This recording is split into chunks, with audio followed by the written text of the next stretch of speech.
I'm Karen Harris, your Pillar 1 advocate, saying hello from Calgary, Canada, where winter is already upon us. Pillar 1 is all about the value of working with an IASB member. This month, we're thinking international members. Following me, this little piece of me, you will hear from one of our esteemed members in Spain. Sheldon, Daniel, over to you.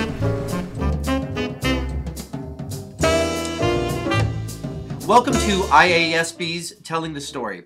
Today's guest, we have Danial Romero-Abreu, the president and founder of Thinking Heads in Spain.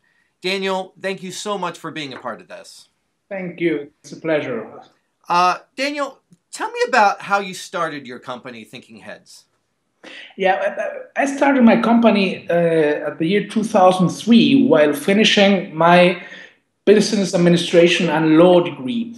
And what I was doing all the time at the university was organizing kind of conferences, lectures, and then I decided, hey, this is kind of fun. Right. Let's try to do this for a living. And 10 years after, that's how we all start, right? Yeah. Could you talk about the kind of people that you represent at Thinking Heads? Yeah, Thinking Heads, as the name explains it, it's mainly focused and dedicated to represent intellectual, economist, philosopher, former politician.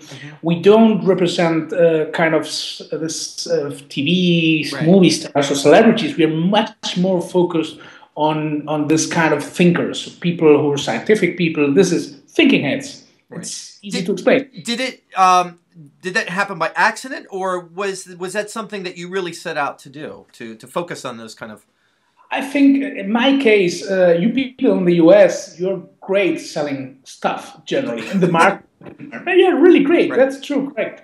And what I was always thinking is, hey, let's try to get people who are really valuable to society and try to market them in a way that was usually marketing the people from the sports side or more for the entertainment business, and usually it's really interesting. And it was at the end, it was the people I knew at the beginning, right?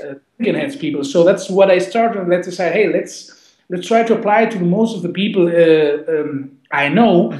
Something I studied in business school, and let's try to help them to market themselves and market their ideas. So that's what we do.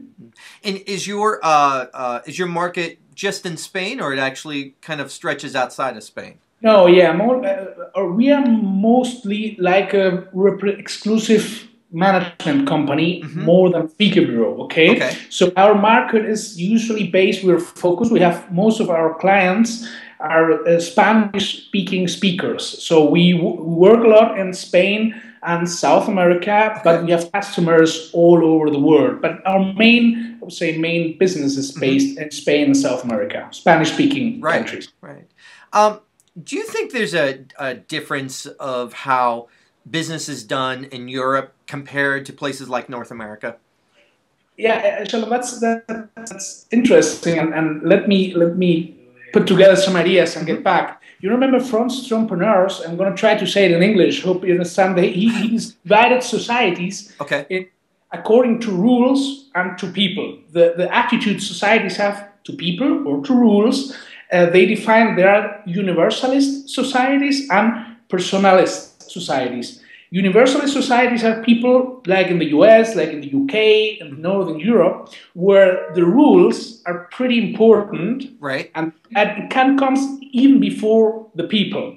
In the southern countries like South America or like Spain, in Italy, and these countries, usually we are particularist countries. What means that? We are much more focused on knowing the people, getting reliable on the people, and the rules, these are not so important. So this is very important, the way we do business. In my case, that's why I love to go to the IASB meetings in the US, because it helps me to know you people and to do business with you. And for me, this is very important to know you. What's in contrast, like in the UK or in the US, the rule part of the business is important. And I think this is very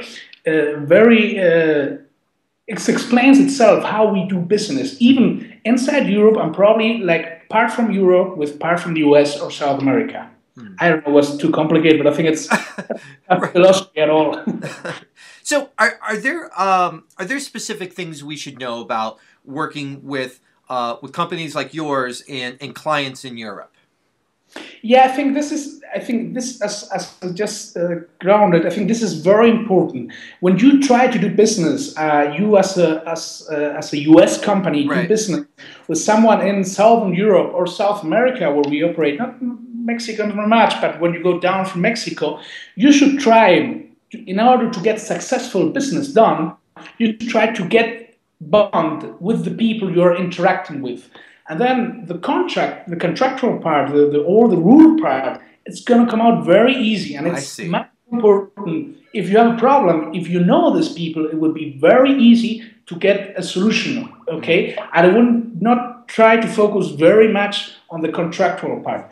This said, I mean, we have to understand each other, how we interact. And I think this is something important that you people in the U.S. should know. Right. Well, that's really interesting. You're really talking about building the relationships, and if you build the right relationships, then the business is much easier and it flows a lot better. Right. That's a good lesson in general, I think. Right. Yeah, but I think this is something that can be complicated doing business because when you do business with Arab countries or even China, people from the US or from Germany, I'm part German, part from Spain, half my first German. So you see that they are much more, hey, we set up a contract, this is binding, we do what is in the contract, and if it's in the contract stated out, we do this way. Right. In the southern country, the contract, it's much more easygoing. You try to get, if you want to do business fast, this getting to know someone, you don't have time. Be annoying at all. May not be for. Yeah, that's correct. What's good, very good from the US. If you know to do business quickly and fast, I mean, you know how to do it. And look, this is the way. This is the contract. It's and we do it very fast. Right. When you want to do business with Arab countries or China, even, what's the problem usually? You need to take a lot of time to get the people to know them, and then sometimes you don't have this plenty of time. Maybe if we can all meet in the middle, little business, a little relationship, right? Yeah, that's what we should do in Miami, definitely. Right. But the thing is about this, Sheldon, is I think it's important to understand in an international association what do you have in front, and try to get in the position of the other one, and try to see how the cultural bias we all have, how it's built. And I think this theory from entrepreneurs, I think it's pretty interesting. And in my case, it was very useful to doing business international. So what's at least one thing you'd like North American agencies and the IASB members to know about Thinking Heads? What I always say in the meeting, I've been attending them since I think 2005 was my first time. But my first thing is you have a partner in the Spanish-speaking countries, Spain, South America. Count with Thinking Heads as a partner of you. I mean, I know a lot of people from this 8 years almost going every year there. I know a lot of people, you can rely on us as your partner to do business in Spain and South America. What we have, as I said, is usually a management company. We have very bright and intelligent people. They're pretty well known in this market, and we're always happy to help. Well, Daniel, I think you've uncovered some great information for all the IASB members, and I really sincerely thank you for being a part of this. Sheldon, my pleasure. I mean, let's see everybody next year. Yes, in Miami. That's cool.